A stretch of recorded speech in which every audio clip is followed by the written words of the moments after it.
আমাদের নবীর মর্যাদা সমস্ত নবীগণের চেয়ে শ্রেষ্ঠ, আর এই নবীর উম্মত হওয়ার কারণে আমাদের মর্যাদা সকল নবীর উম্মতের চেয়ে শ্রেষ্ঠ। এটা আল্লাহ দয়া করে আমাদেরকে দান করেছে। আমরা চেষ্টা করে কেউ এই নবীর উম্মত হইতে পারছি না। আমরা আল্লাহর কাছে আবেদন নিবেদনও করছিলাম না জন্মের আগে যে আমরা শ্রেষ্ঠ নবীর উম্মত বানাবো।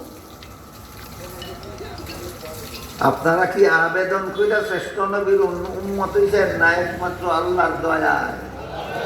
আল্লাহর দয়ায়। যে কারণে হাসরের মাঠে অন্য নবীর উম্মতের হিসাব নিকাশের আগে আল্লাহ এই নবীর উম্মতের হিসাব নিকাশ শেষ করে দেবে। অন্য নবীর উম্মত পুলসিরাত পার হওয়ার আগে আল্লাহ এই নবীর উম্মতকে পুলসিরাত পার করাইয়া দেবে। অন্য নবীর উম্মত বেহেশতে প্রবেশ করার আগে আল্লাহ এই নবীর উম্মতকে বেহেশতে প্রবেশ করাইয়া দেবে। কাজেই আল্লাহ যে মেহেরবানি করে দয়া করে আমাদেরকে শ্রেষ্ঠ নবীর উম্মত হওয়ার সৌভাগ্য দান করলেন, এতগুলি মর্যাদা অন্য উম্মতের উপর আমাদেরকে দান করলেন,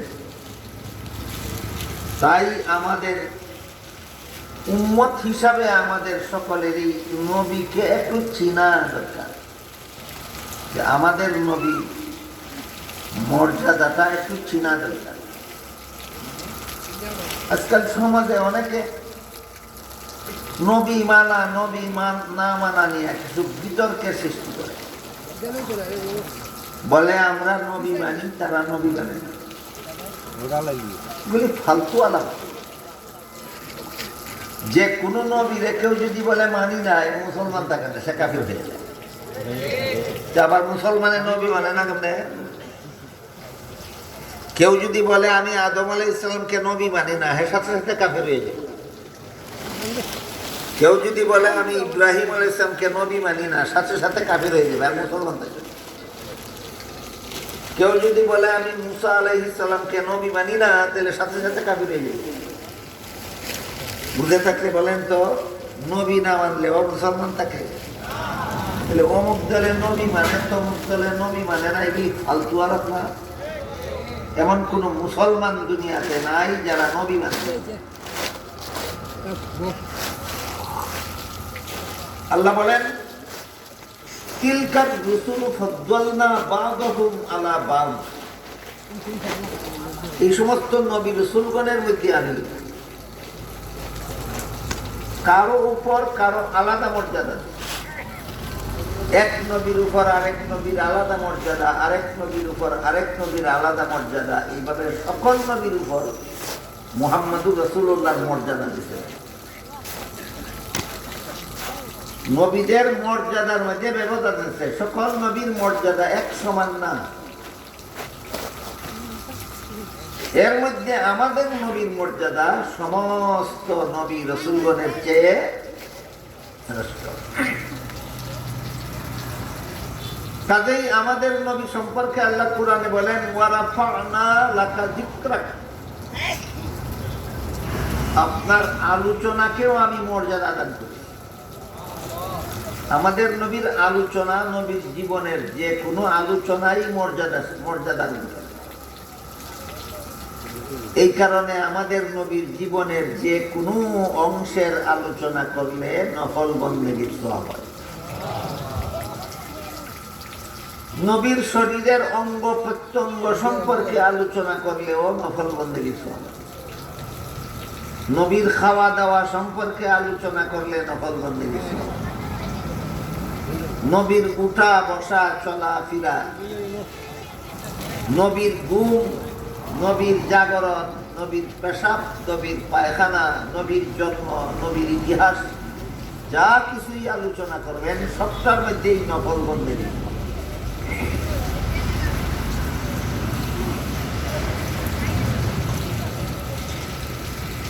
নবীর জীবনের যে কোনো অংশের আলোচনাই নফল বন্দেগী। তবে যে অংশের আলোচনা না জানলে কোনো ফরজ আমল করা যায় না, এই অংশের আলোচনা জানাও ফরজ। যে অংশের আলোচনা না জানলে ওয়াজিব আমল করা যায় না, এই অংশের আলোচনাও ফরজ ওয়াজিব। নবীর জীবনের যে অংশের আলোচনা না শুনলে না জানলে সুন্নত আমল করা যায় না, ওই অংশের আলোচনাও সুন্নত। তাইলে নবীর জীবনের কোনো অংশের আলোচনা ফরজ, কোনো অংশের আলোচনা ওয়াজিব, কোনো অংশের আলোচনা সুন্নত, আর বাকি সবটুকুর আলোচনাই নফল। যেমন ধরেন 5 বেলার নামাজ, এটা উম্মতের জন্য একটা ফরজ আমল, কিন্তু হাদিস শরীফে আল্লাহর রাসূল সাল্লাল্লাহু আলাইহি ওয়াসাল্লাম বলেন, সল্লু কামা রাআইতুমুনি উসাল্লি, আমাকে যেভাবে নামাজ পড়তে দেখো তোমরা সেভাবে নামাজ পড়ো। রাসূল কিভাবে নামাজ পড়তেন আমরা দেখেছি না সাহাবায়ে কেরাম দেখেছি? সাহাবায়ে কেরামে দেখে দেখে পরের উম্মতকে বলেছেন যে আমরা দেখছি রাসূল এইভাবে নামাজ পড়তেন। কাজেই রাসূলের যে অংশ, জীবনের যে অংশ আলোচনা না হইলে আমি ফরজ আমল কিভাবে করব এটা সাব্যস্ত করা যায় না। রাসূলের জীবনের সেই অংশ আলোচনা করাও ফরজ। এরপরে ঈদের নামাজ হইল ওয়াজিব। আমাদের যেভাবে মনে চায় সেভাবে পড়ব না নবী যেভাবে পড়ছেন সেইভাবে পড়ব? নবী কিভাবে ঈদের নামাজ পড়ছেন আমরা দেখছি না, সাহাবায়ে কেরাম দেখছেন। কাজেই সাহাবায়ে কেরাম বলছেন নবী এইভাবে ঈদের নামাজ পড়ছেন, আমাদেরকে ওইভাবে ঈদের নামাজ। এই কারণে নবীর জীবনের যে অংশ না জানলে ওয়াজিব আমল করা যায় না, সেই অংশের আলোচনা করা ওয়াজিব।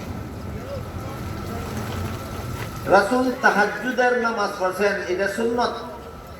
কিভাবে তাহাজ্জুদের নামাজ পড়ছেন এটা নবীর জীবনের যে অংশের আলোচনার দ্বারা বোঝা যায়, ওই অংশ আলোচনা না করলে তাহাজ্জুদের নামাজ আপনি কেন পড়বেন? এই কারণে নবীর জীবনের যে অংশের আলোচনা শুনলে সুন্নত আমল করার সুযোগ পাওয়া যায়, ওই অংশের আলোচনা করাও সুন্নত।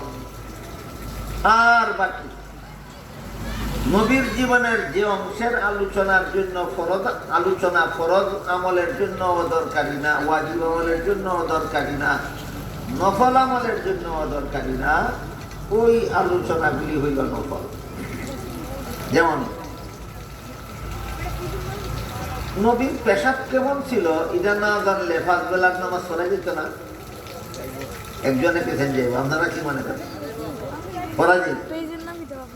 কাজেই নবীর পেশাব কেমন ছিল এটা না জানলে ফরজ নামাজও পড়া যাইব, ওয়াজিব ঈদের নামাজও পড়া যাইব, তাহাজ্জুদের নামাজও পড়া যাইব।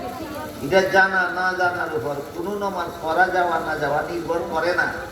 কাজেই নবীর পেশাব কেমন ছিল এই আলোচনা ফরজ না, ওয়াজিব না, সুন্নত না, কিন্তু নফল। দেখেন বুঝছেন?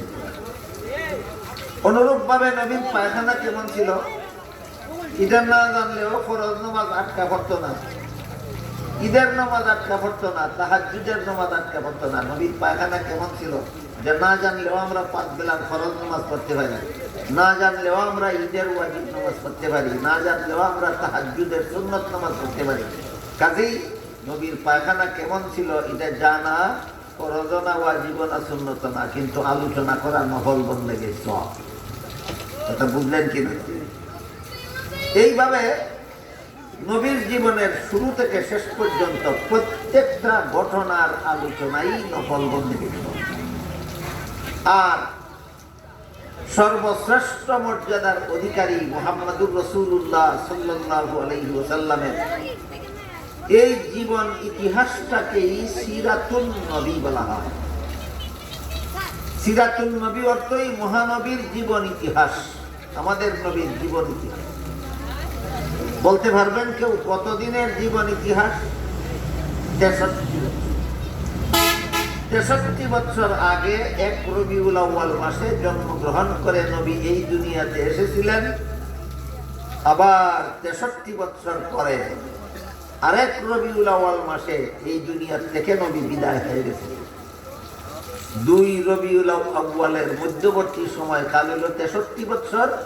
এই 63 বছরের জীবন ইতিহাসকে আমাদের নবীর সিরাতুন নবী বলা হয়। বুঝে থাকলে বলেন সিরাতুন নবী কত দিনের? 63 বছর। কারো জীবন ইতিহাস জন্ম বাদ দিয়া শুরু হয় না জন্ম থেকে শুরু হয়? জন্ম থেকে শুরু হয়।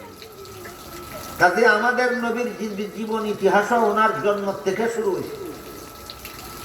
নবীর জীবন ইতিহাসকে যেভাবে সিরাতুন নবী বলা হয়, তেমনিভাবে আমাদের নবীর জন্মকে মিলাদুন নবী বলা হয়। আমাদের নবীর জন্মকে মিলাদুন নবী। নবী কিভাবে 5 বেলা নামাজ পড়তেন এটা না জানলে আমরা 5 বেলা নামাজ শিখতে পারবো না। নবী কিভাবে ঈদের নামাজ পড়তেন এটা না জানলে আমরা ঈদের নামাজ শিখতে পারবো না। নবী কিভাবে তাহাজ্জুদের নামাজ পড়তেন এটা না শিখলে আমরা তাহাজ্জুদের নামাজ পড়তে পারবো না। কিন্তু নবী কিভাবে জন্ম হয়েছেন এটা না জানলেও ফরজ নামাজও পড়া যাইব, ওয়াজিব নামাজও পড়া যাইব, সুন্নাত নামাজও পড়া যাইব। কাজেই নবীর জন্মের আলোচনা করা, শোনা, জানা ফরজ না, ওয়াজিব না, সুন্নত না, নফল। যেমন ভাবে নবীর পেশাবের আলোচনা ফরজ না, ওয়াজিব না, সুন্নত না, কিন্তু নফল, তেমনি ভাবে নবীর জন্মের আলোচনা ফরজ না, ওয়াজিব না, সুন্নত না, কিন্তু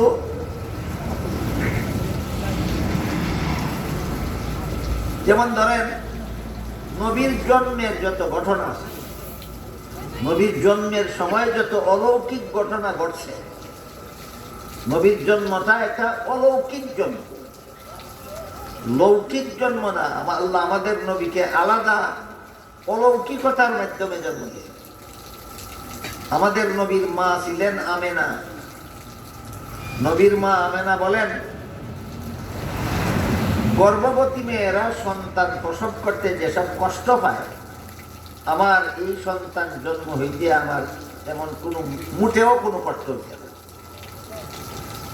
আমাদের নবীর জন্ম হইতে যে মায়ের কোনো কষ্ট হইছে না, এটা না জানলে 5 বেলার নামাজ শিখা যেত না, ঈদের নামাজ শিখা যেত না, তাহাজ্জুদের নামাজ শিখা যেত না। তাহলে এইটা জানটা ফরজ, ওয়াজিব, সুন্নাত না নফল? এই কথাটা আমি আপনাদেরকে বুঝে দিচ্ছি।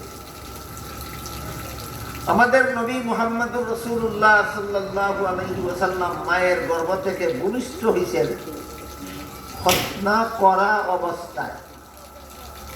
অন্য মানুষ খতনা করা অবস্থায় ভূমিষ্ঠ হয় না, জন্ম হইলে পরে খতনা করাইতে হয়। আর আমাদের নবী জন্ম হয়েছে খতনা করা অবস্থায়। আমার কথা বুঝে থাকলে আপনারা বলেন, এই কথাটা যে জানে না সে কি 5 বেলার নামাজ শিখতে পারবে না? সে কি ঈদের নামাজ শিখতে পারবে না? সে কি তাহাজ্জুদের নামাজ শিখতে পারবে না? তাহলে নবী কেমনে জন্ম হয়েছেন এটা জানা ফরজ, ওয়াজিব, সুন্নাত না নফল? অনুরূপ ভাবে আমাদের নবীর জন্ম হয়েছেন নার কাটা অবস্থায়। নার কাটা, কাটা কথাটা যারা জানেন তো জানেন, যারা জানেন না তাদের আগে নার কাটা কারে হয় বিদ্যার ঘরে বিষয়টা বুঝতে। সন্তান যতদিন মায়ের গর্ভে থাকে ততদিন পর্যন্ত সন্তানের নাভির সাথে মায়ের গর্ভতলীর একটা নলের সংযোগ থাকে। এই নল দিয়া মায়ের শরীরের রক্ত সন্তানের শরীরে যায়, যে কারণে সন্তান মায়ের গর্ভের মধ্যে থাকা অবস্থায় কোনো কিছু না খাইয়াই বাচ্চা থাকে এবং আস্তে আস্তে পুষ্ট হয়। আমার কথা বুঝে থাকলে বলেন, সন্তান মায়ের গর্ভে কোনো কিছু খাইয়া বাচ্চা থাকে না, না খাইয়া আস্তে আস্তে পুষ্ট হয়। কোনো কিছু খাইয়া না, না খাইয়া? না খাইলে বাঁচবো কেমনে? না খাইলে পুষ্ট হইব কেমনে? খাইলে পরে খাদ্যর থেকে রক্ত তৈরি হইয়া যেই রক্তের দ্বারা বাচ্চা থাকতো পুষ্ট হইতো, আল্লাহ ডাইরেক্ট মায়ের শরীর থেকে ওই রক্ত সন্তানের শরীরে পৌঁছাইয়া দেন একটা নলের দ্বারা। ওই নল তাদের না আর হয়। সন্তান ভূমিষ্ঠ হইলে পরে সন্তানের নাভির সাথে সংযুক্ত নলটা কাটতে দিতে হয়। ইদারের নার কাটা হয়। যে কোনো সন্তান জন্ম হইলে পরে তার নাভির সাথে মায়ের গর্ভের সাথে একটা নলের যে সংযোগ থাকে, এটা কাটতে সন্তানকে আলাদা করতে হয়। কিন্তু আমাদের নবী মুহাম্মদুর রাসূলুল্লাহ সাল্লাল্লাহু আলাইহি ওয়াসাল্লাম মায়ের গর্ভ থেকে নার কাটা অবস্থায়